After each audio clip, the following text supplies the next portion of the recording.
आइए दोस्तों, आज की इस वीडियो में प्रोनाउन सीखते हैं।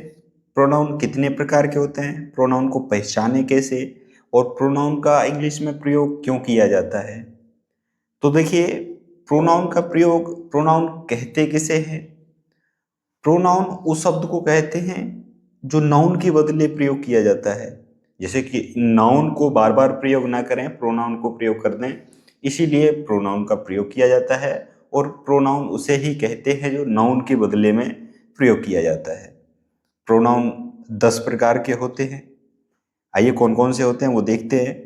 Personal pronoun, reflexive pronoun, emphatic pronoun, possessive pronoun, demonstrative pronoun, interrogative pronoun, relative pronoun, indefinite pronoun, distributed pronoun और रेसिप्रोकल प्रोनाउन।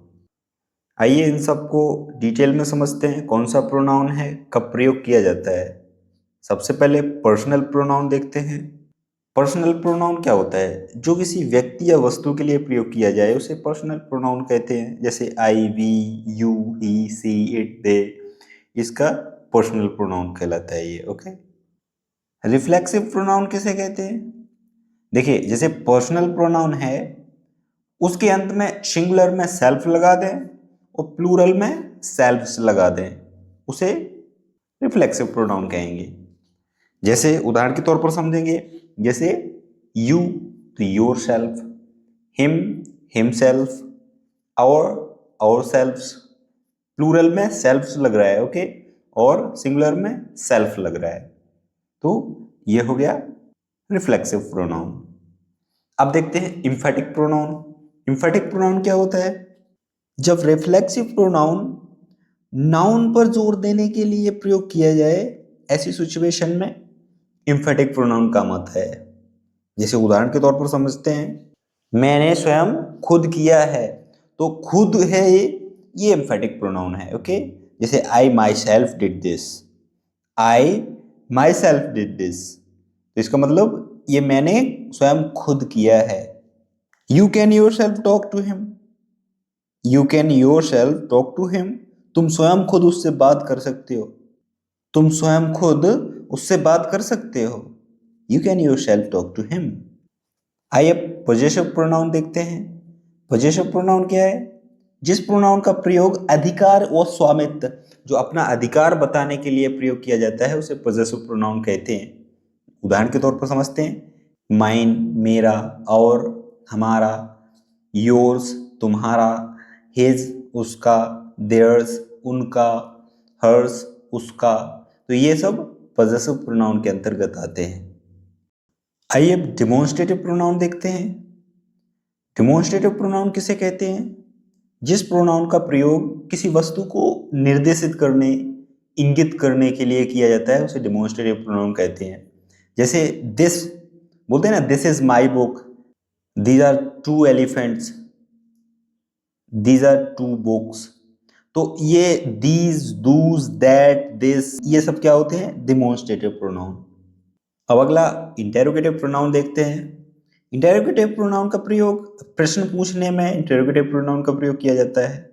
जैसे हु कौन, विच कौन, कौन सा, मतलब वही, व्हाट क्या, ये सब इंटेरोगेटिव प्रोनाउन के अंतर्गत आता है। हु आर यू, तुम कौन हो, तो ये हु है जो, वो इंटेरोगेटिव प्रोनाउन है। ओके। अब अगला है रिलेटिव प्रोनाउन। रिलेटिव प्रोनाउन का प्रयोग कहाँ किया जाता है, इसको पहचाने कैसे?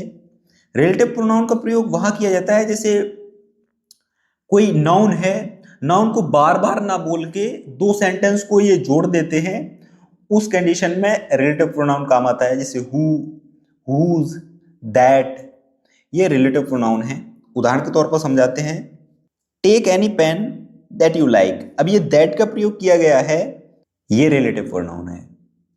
The lady who is in pink sari is my mother. अब ये the lady who is, who का प्रयोग जो किया गया है, ये रिलेटिव प्रोनाउन है। आइए अब इंडेफिनिट प्रोनाउन देखते हैं।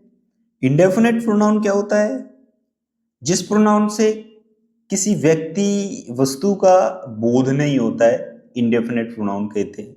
जैसे कॉमन नाउन में किसी व्यक्ति, वस्तु का बोध नहीं होता है, ऐसे ही इसी में प्रोनाउन में किसी निश्चित व्यक्ति वस्तु का बोध नहीं होता है, उसे इंडेफिनेट प्रोनाउन कहते हैं। जैसे एनीबडी, सम, ऑल, मैनी। तो ये एनीबडी, सम, ऑल, मैनी आ रहा है, तो ये क्या है? मतलब सम कुछ, तो कुछ क्या कुछ, तो ये इसमें क्लियर नहीं हो रहा है ना। इसीलिए किसी वस्तु या व्यक्ति का बोध नहीं होता है, उसको इंडेफिनेट कैटेगरी में रखा जाता है, इंडेफिनेट प्रोनाउन की कैटेगरी में रखा जाता है। आइए अब अगला समझते हैं, डिस्ट्रीब्यूटिव प्रोनाउन। डिस्ट्रीब्यूटिव प्रोनाउन को आपको कैसे समझना है? जब ईच, ईदर तथा नीदर का प्रयोग प्रोनाउन के फॉर्म में किया जाए, वहां पर डिस्ट्रीब्यूटिव प्रोनाउन होता है। For example, each of the boys is laborious, प्रत्येक लड़का मेहनती है। तो ये ईच है जो, ये डिस्ट्रीब्यूटिव प्रोनाउन है।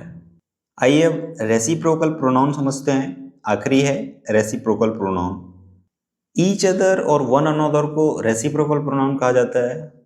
दो व्यक्तियों के लिए ईच अदर का प्रयोग होता है और दो व्यक्तियों से अधिक के लिए वन अनदर का प्रयोग होता है। For example, Radha and Krishna love each other. और वन अनदर का देखते हैं, the four brothers love one another. तो दोस्तों, ये था प्रोनाउन वाला वीडियो। ये वीडियो आपको पसंद आया हो तो वीडियो को लाइक ज़रूर कीजिएगा, और यदि आप हमारे चैनल पर नए हैं तो चैनल को सब्सक्राइब जरूर कीजिएगा। आज के लिए बस इतना ही, कल देखते हैं एडजेक्टिव। जय हिंद।